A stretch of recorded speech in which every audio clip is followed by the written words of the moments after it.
మీ ఊళ్ళో ఓ police station ఉంటుంది. దానికో పరిధి ఉంటుంది. ప్రాంతాలను బట్టి, ప్రజల అవసరాలను బట్టి, అక్కడి జనాభాను బట్టి ప్రభుత్వాలు పోలీస్ స్టేషన్లను ఏర్పాటు చేస్తాయి. శాంతి భద్రతలను కాపాడేందుకు, నేరాలు ఘోరాలను అదుపు చేసేందుకు, ప్రజా సంక్షేమం కోసం పోలీస్ స్టేషన్లు పనిచేస్తూ ఉంటాయి. ఇదంతా మనకు తెలిసిన విషయమే. అన్ని దేశాల్లోలాగే చైనాలో కూడా పోలీసింగ్ వ్యవస్థ ఉంది. అయితే అది చైనాకే పరిమితం కాలేదు. ప్రపంచ వ్యాప్తంగా వివిధ దేశాల్లో చైనా పోలీస్ స్టేషన్లను ఏర్పాటు చేసింది. ఒక దేశం మరో దేశంలో పోలీస్ స్టేషన్ను ఏర్పాటు చేయడమేంటి అనిపిస్తోంది కదూ. ఖచ్చితంగా తన పరిధిని దాటి ఏ దేశమైనా మరో దేశంలో పోలీస్ స్టేషన్ను ఏర్పాటు చేయకూడదు. తనను తాను శక్తివంతంగా మార్చుకునేందుకు చైనా ఎంతకైనా తెగించేందుకు సిద్ధంగా ఉంది.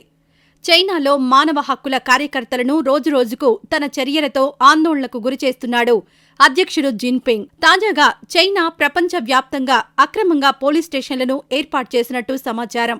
చైనాకు చెందిన రహస్య పోలీస్ అవుట్పోస్ట్ను అమెరికాలో గుర్తించారు అధికారులు. న్యూయార్క్లో ఇద్దరిని అదుపులోకి తీసుకున్నట్లు అమెరికాకు చెందిన అధికారులు తెలిపారు. తన పరిధిని దాటి ఏ దేశమైనా మరో దేశంలో పోలీస్ స్టేషన్ను ఏర్పాటు చేయకూడదు. కానీ చైనా చేసేసింది. కుట్రలు, ఆధిపత్య ధోరణులు, విస్తరణ వాదాలకు పెట్టింది పేరైన చైనా ఇతర దేశాల్లో అత్యంత రహస్యంగా పోలీసు వ్యవస్థను నడుపుతోంది. అమెరికా సహా మొత్తం 53 దేశాల్లో చైనా సీక్రెట్గా పోలీస్ స్టేషన్లను ఏర్పాటు చేసింది. ఇటీవలే న్యూయార్క్ పోలీసులు 2 చైనీయులను అరెస్ట్ చేశారు.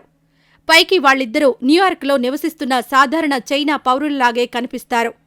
కానీ వాళ్లు ఉద్యోగ వ్యాపారాల కోసమో చదువుకోడానికో చైనా నుంచి అమెరికా వెళ్లిన వాళ్లు కాదు. చైనా కమ్యూనిస్టు ప్రభుత్వం తరపున అమెరికాలో సీక్రెట్ పోలీసులుగా పనిచేస్తున్న వ్యక్తులు. ఒక్క అమెరికాలోనే కాదు, ఇంకా ప్రపంచంలోని అనేక దేశాల్లో చైనా సీక్రెట్ పోలీసులు గుట్టుచప్పుడు కాకుండా తమ ఎజెండాను అమలు చేస్తున్నారు. ఇంతకీ సీక్రెట్ పోలీస్ స్టేషన్లు ఎందుకు అంటే, సాధారణ పౌరులైనా, సామ్రాజ్యాధినేతలైనా, కమ్యూనిస్టు పార్టీ విధానాలను ప్రశ్నించినా, ప్రభుత్వంపై వేలెత్తి చూపినా చైనా పాలకులు సహించరు. అవతలి వ్యక్తులు జాక్మా అయినా ఒకటే, కామన్ మ్యాన్ అయినా ఒకటే. ప్రభుత్వ వ్యతిరేకత అన్నది ఏ రూపంలో ఉన్నా దాన్ని కూకటి వేళ్లతో సహా పెకిలించి వేయడానికి చైనా ఎంతటి క్రూరమైన విధానాలనైనా అవలంబిస్తుంది. విదేశాల్లో ఉంటూ చైనా ప్రభుత్వానికి వ్యతిరేకంగా పనిచేస్తున్నారన్న అనుమానం ఉన్నవాళ్లకు బేడీలు వేసేందుకే వివిధ దేశాల్లో చైనా సీక్రెట్ పోలీస్ స్టేషన్లను ఏర్పాటు చేసింది.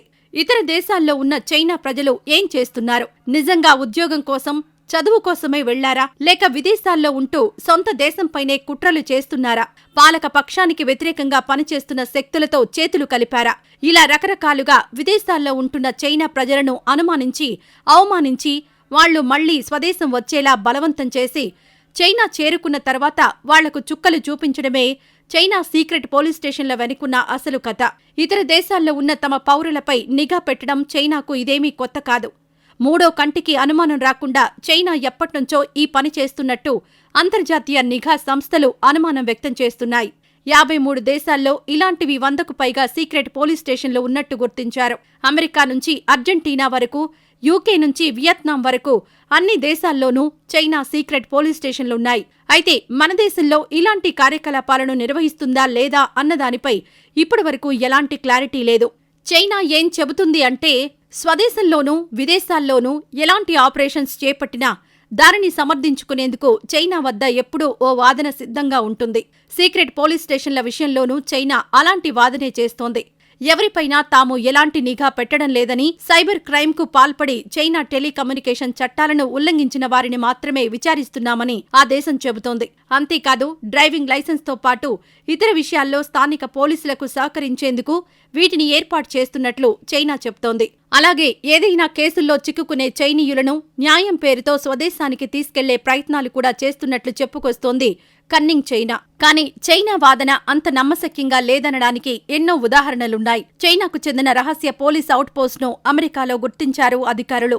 న్యూయార్క్లో 2ని అదుపులోకి తీసుకున్నట్లు అమెరికాకు చెందిన అధికారులు వెల్లడించారు. సొంత ప్రభుత్వంపై విమర్శలు చేస్తున్న చైనీయులపై వేధింపులకు పాల్పడేందుకు చైనా ఈ కార్యాలయాలను ఏర్పాటు చేసిందని వారు తెలిపారు. ఈ అంశంపై FBI దర్యాప్తు చేస్తోందని తెలిసి ఆ కార్యాలయం మూసివేశారు. ఈ కార్యాలయం ఏర్పాటు చేసిన 2ని అధికారులు అరెస్ట్ చేశారు.